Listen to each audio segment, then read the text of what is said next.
एक गांव था देखने में सुंदर, लेकिन उसके पीछे छुपे थे ऐसे राजा जो किसी को भी कांपने पर मजबूर कर दें। उस गांव का नाम था ढोलपुर, जहां के लोग कहते थे कि आधी रात को अगर तुम्हें ढोलक की आवाज सुनाई दे तो समझ लेना कि थुंग थुंग आ गया है। थुंग थुंग कोई आम इंसान नहीं था। उसके चेहरे पर अजीब सी मुस्कान, आंखें बड़ी बड़ी जिन्हें देखकर कोई भी डर जाए, और हाथ में एक पुरानी ढोलक। रात के ठीक 2 बजे वो गांव की गलियों में घूमता और अपनी ढोलक बजाता। आवाज सीधी कानों से दिल तक उतर जाती, धीमी, डरावनी और लगातार।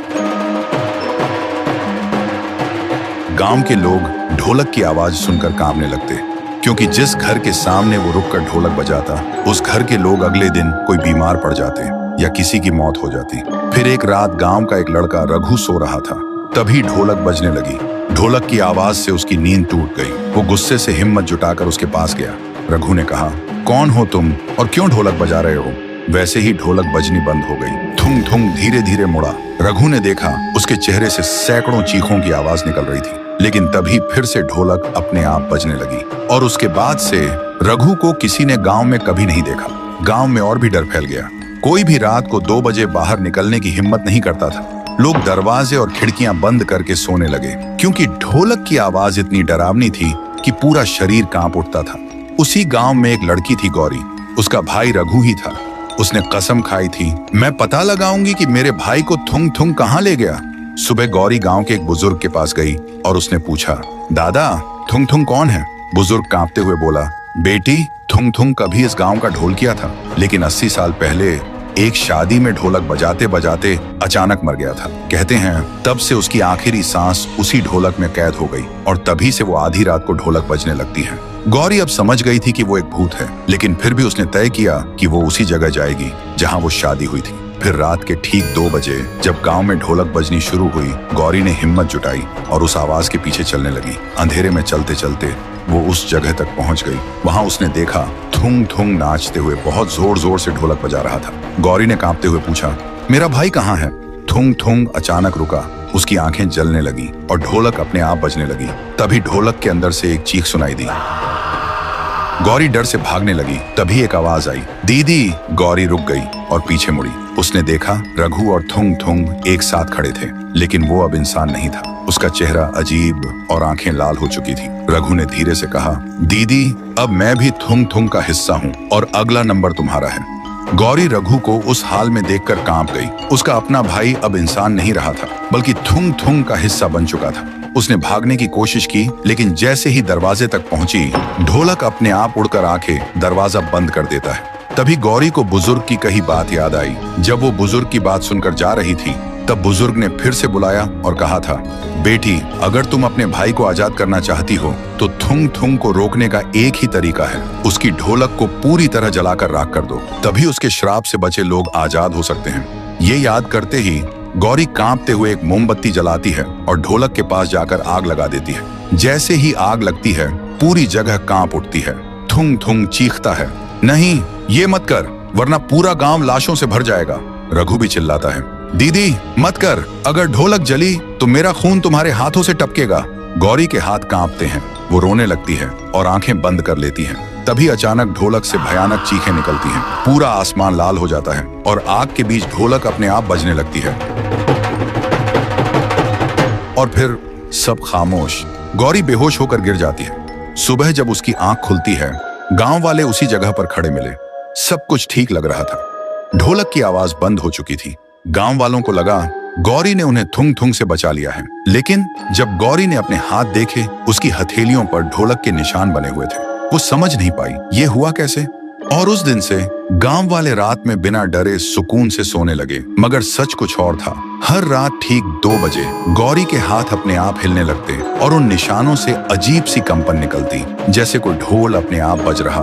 धीरे धीरे गौरी ने महसूस किया उसके कमरे में रखा पानी, दीवारों पर टंगी तस्वीरें, सब ढोल की ताल पर कांपने लगते। और फिर तभी उसके सामने वही ढोलक आ गई जिसे उसने खुद जलाया था। डर के मारे गौरी चिल्लाई, पर उसकी आवाज बाहर नहीं गई। इसके बजाय ढोलक अपने आप बजने लगी और पूरा गांव कांप उठा। गांव वाले खौफ में अपने दरवाजे बंद करने लगे। सबको लगा पुराना थुंग थुंग लौट आया है, लेकिन इस बार कुछ अलग था। ढोलक की आवाज जहां जहां गूंजती, वहां मिट्टी दरक जाती, पेड़ सूख जाते और जानवर जमीन पर गिरकर मर जाते। सुबह गांव के पुजारी ने कहा, गौरी अब न इंसान है न भूत, ये एक श्रापित रूह है जो अपनी धड़कनों को ढोलक की ताल बना चुकी है। गौरी के अंदर अब दो आत्माएं थीं, एक उसकी अपनी और दूसरी थुंग थुंग की। कभी वो रोती थी, मदद मांगती थी और कभी लाल आंखों से हंसते हुए ढोलक बजाती थी। गांव वाले कहते हैं, जिस दिन गौरी की रूह पूरी तरह थुंग थुंग बन जाएगी, उस दिन ढोलक की धड़कन से इंसान की सांसें रुक जाएंगी। गौरी अब पूरी तरह काबू से बाहर हो रही थी। हर रात 2 बजे ढोलक की गूंज से पूरा गांव कांप उठता। लोगों के खेत सूखने लगे, गांव के तालाब का पानी काला पड़ गया और बच्चे बीमार पड़ने लगे। गांव के लोग डर के मारे भागने लगे, लेकिन तभी एक अजनबी गांव में आते देखे। उसका नाम था कालू बाबा। कहते थे कि कालू बाबा के पास एक पुरानी मंत्रों से भरी तांत्रिक घंटी है, उससे वो कई बार भूत प्रेत भगा चुका था। गांव वालों ने उससे गुहार लगाई, कालू जी, गौरी को बचा लो, वरना ये थुंग थुंग सबको मार डालेगा। कालू ने घर के पास गौरी को देखा। वो लाल आंखों से ढोलक बजा रही थी और हर ताल के साथ जमीन हिल रही थी। देखते ही कालू समझ गया और वही मंत्रों से भरी घंटी बजाने लगा। गौरी चीख उठी और ढोलक अपने आप थम गई, लेकिन तभी उसके गले से 2 आवाजें निकली। एक गौरी की मासूम आवाज, मुझे बचा लो, और दूसरी थुंग थुंग की गहरी आवाज, कोई मुझे रोक नहीं सकता। कालू ने फिर से घंटी बजाना शुरू किया और मंत्र पढ़ने लगा। ढोलक और घंटी की आवाज आपस में टकराने लगी। पूरा आसमान काला हो गया। गौरी जमीन पर गिर पड़ी और उसके शरीर से धुआं निकलने लगा। उस धुएं में थुंग थुंग का भयानक चेहरा दिखने लगा। कालू ने आखिरी मंत्र पढ़ा, तभी तेज रोशनी फैली और सब कुछ खामोश हो गया। फिर कालू ने गांव वालों को इकट्ठा करके कहा, श्राप अभी खत्म नहीं हुआ है, थुंग थुंग सिर्फ दबा है, मिटा नहीं। एक दिन ये फिर लौटेगा और तब कोई नहीं रोक पाएगा।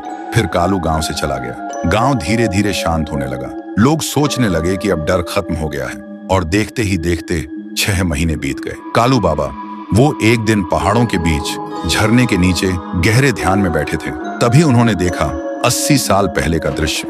थुंग थुंग एक ढोल किया था, सड़क किनारे ढोलक बजाकर अपना पेट पालता। कभी कभी शादी ब्याह में भी लोगों को खुश करता, लेकिन एक शादी में उसका मजाक उड़ाया गया, उसकी बेइज्जती हुई और उसे भूखा ही भगा दिया गया। भूख और अपमान से जलता हुआ वो ढोलक बजाते बजाते जमीन पर गिर पड़ा और वहीं उसकी आखिरी सांस टूटी। मरते वक्त उसने श्राप दिया, जिन लोगों ने मेरा मजाक उड़ाया, मुझे भूखा रखा, उनका साथ ही साथ उनकी आने वाली पीढ़ी भी चैन से नहीं जी पाएगी। मेरी ढोलक की गूंज उनकी मौत बनेगी, उनकी बर्बादी बनेगी। और उसी पल से उसकी आत्मा ढोलक में कैद हो गई। ये दृश्य देखते ही कालू बाबा सन्न रह गए। लेकिन अब भी गौरी की हथेलियों पर वो ढोलक के निशान मौजूद थे। वो दिन में शांत रहती, लेकिन रात होते ही उसकी आंखों में लाल चमक दिखाई देती। गांव वालों को इसका बिल्कुल भी अंदाजा नहीं था। फिर एक दिन गांव में अचानक भयानक तूफान आए। पेड़ उखड़ गए, आसमान से काले परिंदे गिरने लगे और धरती कांप उठी। और उसी रात ठीक 2 बजे जब सब कुछ शांत हुआ, तब अचानक ढोलक की गूंज फिर से सुनाई दी। लेकिन इस बार आवाज पहले से कई गुना ज्यादा भारी थी, जैसे सैकड़ों ढोल एक साथ बज रहे हों। लोगों ने देखा गौरी अब इंसान नहीं रही। उसका शरीर अब पूरी तरह थुंग थुंग में बदल चुका था और उसके चारों तरफ सैकड़ों आत्माएं घूम रही थी। वो सब आत्माएं जो कभी थुंग थुंग की ढोलक में कैद थी। सबसे अजीब बात यह थी, उसके पास अब ढोलक नहीं था, लेकिन फिर भी ढोलक बज रहा था। गांव का हर घर ढोलक की आवाज से कांप रहा था। बच्चे चीखने लगे, बुजुर्ग बेहोश होकर गिर पड़े। फिर सुबह होते ही गांव के लोग इकट्ठा होकर कहने लगे, इस बार सिर्फ गांव नहीं, पूरा इलाका खतरे में है। और तभी कालू बाबा गांव में फिर से आते दिखे। इस बार उनके हाथ में एक चमकता हुआ हथियार था और उनके चेहरे पर विश्वास कि वो इस बुराई को हमेशा के लिए खत्म करेंगे। कालू बाबा ने पूरा सच बताया। गांव वाले रोते हुए बोले, हमारा क्या कसूर है बाबा, ये तो हमारे पुरखों ने किया था। और सब गिड़गिड़ाए, बाबा आप ही कुछ कीजिए, नहीं तो इस बार थुंग थुंग हम सबको खत्म कर देगा। फिर रात को कुछ गांव वाले हिम्मत करके चौक में खड़े हुए और कुछ ही देर में थुंग थुंग सैकड़ों आत्माओं और ढोलक की गूंज के साथ आता है। सब लोग घुटनों के बल गिर पड़े और चिल्लाए, माफ कर दो, ये पाप हमारा नहीं, हमारे पुरखों का था। थुंग थुंग गर्जा, बहुत देर हो चुकी है। और उसी पल गांव के लोग एक एक करके हवा में उठ गए। अगले ही पल जोर से जमीन पर पटक दिए गए और सब वहीं मर गए। उधर कालू बाबा गौरी के घर पहुंचे। उन्होंने देखा गौरी के कमरे में ढोलक अपने आप बज रही थी। कालू बाबा तुरंत चमकते हथियार से ढोलक पर वार करने लगे। तभी थुंग थुंग चीख उठा, नहीं, ये मेरी जान है। और कुछ ही पलों में ढोलक टुकड़ों में बिखर गई, आसमान लाल हो गया और उसी वक्त गौरी और रघु थुंग थुंग के श्राप से आजाद हो गए। लेकिन गौरी की हथेलियों पर अब भी ढोलक का निशान बना हुआ था। सुबह कालू बाबा गांव के बीच एक पवित्र अग्नि जलाते हैं। पूरा गांव वहां मौजूद होता है। कालू गौरी से कहते हैं, गौरी ध्यान से सुनो, तुम्हारे हाथ पर जो ये ढोलक का निशान है वो सिर्फ इस पवित्र अग्नि में हाथ डालने से ही मिट सकता है, तभी थुंग थुंग का श्राप पूरी तरह खत्म होगा। रघु चिल्लाया, दीदी मत करो, तुम्हारा हाथ जल जाएगा। पर गौरी बोली, चाहे कुछ भी हो मुझे करना ही होगा, और उसने अपना हाथ अग्नि में डाल दिया। सबकी सांसें थम गईं।